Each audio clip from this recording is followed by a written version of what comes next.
যেতিয়াৰ পৰাই অখিল গগৈ ডাঙৰীয়াই অসমত জাতীয়তাবাদ শক্তিশালী কৰিব বিচাৰিছে, আঞ্চলিকতাবাদে শক্তিশালী কৰিব বিচাৰিছে আৰু অসমৰ জনসাধাৰণক বিজেপিৰ এক ৰাজনৈতিক বিকল্প দিব বিচাৰিছে, তেতিয়াৰ পৰাই আমি দেখা পাইছো যে একাংশ কংগ্ৰেছী, একাংশ কংগ্ৰেছৰ সমৰ্থক বুদ্ধিজীৱীয়ে অখিল গগৈৰ ব্যক্তিত্বক কলুষিত কৰিবৰ কাৰণে প্ৰচেষ্টা হাতত লৈছে, অখিল গগৈক ৰাজনৈতিকভাৱে হত্যা কৰিবৰ কাৰণে নানান ধৰণৰ ষড়যন্ত্ৰ অপপ্ৰচাৰ কৰিবলৈ আৰম্ভ কৰিছে। এই কথাবিলাক মুঠেই ভাল হোৱা নাই। যোৱাকালি লুৰিণজ্যোতি গগৈয়ে যি আহ্বান জনাইছে যে সকলো দল সংগঠন একত্ৰিত হ'ব লাগে, সেই কথাটোতো অখিল গগৈ ডাঙৰীয়াই ৰাইজৰ দলৰ গঠনৰ আৰম্ভণিৰ পৰাই কৈ আহিছে। অখিল গগৈ ডাঙৰীয়াই বাৰম্বাৰ কৈ আছে যে আঞ্চলিকতাবাদী শক্তি একত্ৰিত হোৱা উচিত, এখন পতাকা হোৱা উচিত, এটা দল হোৱা উচিত।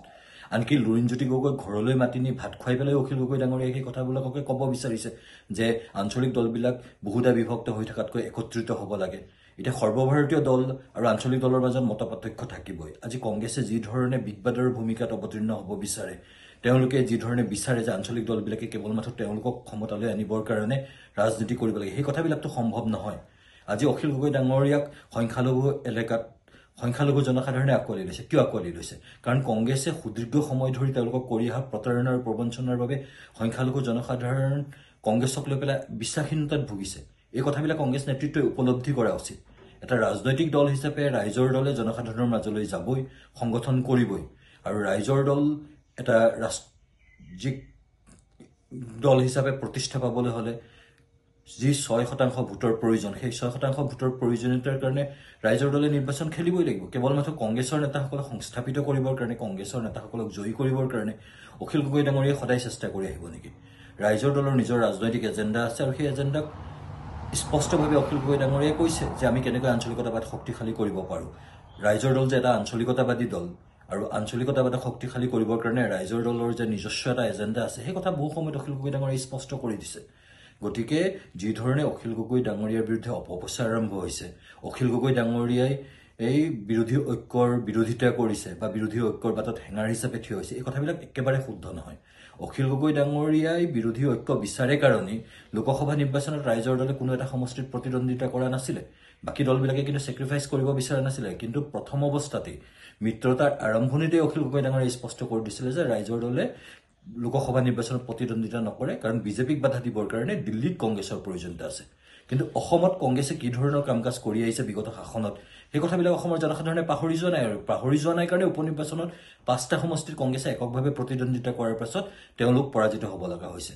গতিকে অখিল গগৈ ডাঙৰীয়াক টাৰ্গেট কৰি লোৱা কথাবিলাক কিন্তু ভাল কথা হোৱা নাই। অখিল গগৈ ডাঙৰীয়াই কি কৈছে যে বিৰোধী ঐক্যবদ্ধ হ'ব লাগে। ঐক্যবদ্ধ হোৱাৰ আগতে কংগ্ৰেছৰ যি বিশ্বাসঘাতকতাৰ ইতিহাস, তেওঁলোকে যি ধৰণে প্ৰতাৰণা কৰে, 21ত কৰিছিলে, উপনিৰ্বাচনৰ সময়ত কৰিছিলে, চিটৰ ভাগ বতৰাৰ সময়ত শেষ মুহূৰ্তত তেওঁলোকে যি ধৰণৰ ৰাজনীতি কৰে, সেই ধৰণৰ ৰাজনীতিৰ দ্বাৰা বিৰোধী ঐক্য কেতিয়াও একত্ৰিত হৈ থাকিব নোৱাৰে।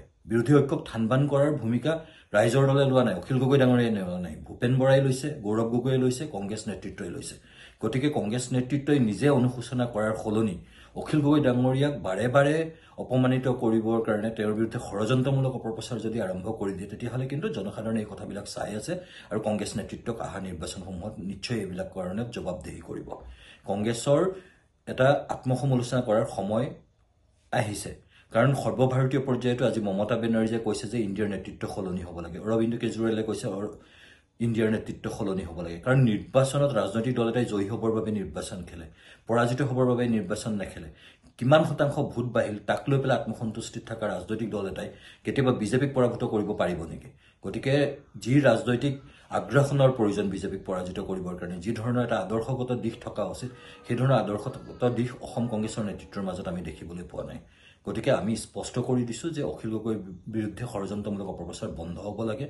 আৰু যদি সঁচাকৈ মিত্ৰতা কৰিব বিচাৰে, তেতিয়া অখিল গগৈ ডাঙৰীয়াই যি এটা বিজ্ঞানসন্মত যুক্তি দিছে যে নিৰ্বাচনৰ পূৰ্বেই আমি অন্ততঃ 6 মাহ আগতে প্ৰত্যেকটো দলে কোনে ক'ত কেইখন আসনত প্ৰতিদ্বন্দ্বিতা কৰিব সেই লৈ পেলাই এটা সহমতত উপনীত হ'ব লাগে। ৰাইজৰ দলে কেতিয়াও কোৱা নাই যে আমি 126টা সমষ্টিৰ 126টা সমষ্টি আমাক লাগে। আমি কৈছোঁ যে যিবিলাক সমষ্টিত ৰাইজৰ দলৰ সংগঠন আছে, ৰাইজৰ দল জয়ী হোৱাৰ সম্ভাৱনা আছে, ৰাইজৰ দল শক্তিশালী অৱস্থাত আছে, সেই দলবিলাকত ৰাইজৰ দলৰ প্ৰতিদ্বন্দ্বিতা কৰাৰ সুযোগ দিব লাগে। কাৰণ কংগ্ৰেছে বাৰম্বাৰ এই সমষ্টিসমূহত পৰাজিত হৈছে, এটা দুটা নহয়, বহুকেইটা নিৰ্বাচনত তেওঁলোক পৰাজিত হৈছে।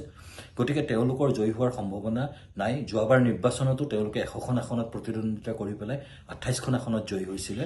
গতিকে যিবিলাক আসনত তেওঁলোক পৰাজিত হৈছে সেই আসনবিলাক তেওঁলোকে দাবী কৰি থকাৰো কোনো নৈতিক অধিকাৰ নাই তেওঁলোকে যদি সংগঠন শক্তিশালী কৰিব বিচাৰে ৰাইজৰ দলে কিয় সংগঠন শক্তিশালী নকৰিব অখিল গগৈ কিয় ৰাইজৰ মাজলৈ নাযাব গতিকে ৰাইজে সকলো কথা দেখি আছে চাই আছে গতিকে কংগ্ৰেছ নেতৃত্বক আমি আকৌ কৈছো যে যদি বুজা পৰা হয় সন্মানজনক হ'ব লাগিব অখিল গগৈ ডাঙৰীয়াই যি চৰ্ত দিছে সেই চৰ্ত মানি ল'ব লাগিব যদি তাকে মানি লোৱা নহয় তেতিয়াহ'লে এই ধৰণৰ বেবেৰিবাং কথাৰে অসমৰ জনসাধাৰণক বিভ্ৰান্ত কৰি থকা উচিত নহয় ৰাইজৰ ওচৰলৈ কংগ্ৰেছো যাওক ৰাইজৰ দলো যাওক আৰু এটা কথা স্পষ্ট যে বিজেপিক পৰাভূত কৰিব পৰা শক্তি আৰু সামৰ্থ্য কংগ্ৰেছ নেতৃত্বৰ নাই যি কথা উপনিৰ্বাচনত প্ৰমাণিত হৈ গৈছে এককভাৱে যদি তেওঁলোকে প্ৰতিদ্বন্দ্বিতা কৰে তেওঁলোকে আকৌ মুখ ঠেকি চাকাব এই কথা ভূপেন বৰাক স্পষ্টভাৱে আমি ক'ব বিচাৰিছোঁ